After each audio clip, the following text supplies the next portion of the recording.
So to get this fixed, what you have to do is to go to your phone menu, try to search for Amino app, tap on it for some while. Now this is going to pop up. So what you have to do when this pop up is to tap over here, just tap on the app info.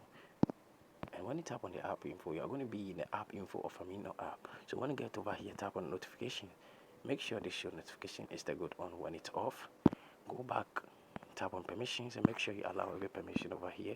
Now go back, tap on storage and cache, tap on the clear cache, go back, tap on the force stop, tap on OK. Now tap on mobile data and Wi-Fi and make sure this background data is turned on like this. After doing all this, what you have to do is to go to your phone menu and try to search for Google Play Store. So when you find your Google Play Store, just tap on it to open it. Then after that, you have to tap on the search apps and try to search for Amino app. When it appears like this, just tap on it. And when you get to this section, what you have to do is to just tap on the update over here to get the latest update of this app. So you have to update it. After updating it, what you have to do is to tap on your power button for some while to restart your device. So what you have to do is to tap on restart. It depends on your device. You're going to see reboot and restart is the same process. So just try to reboot or restart your device and this problem is going to be fixed. Thank you very much for watching.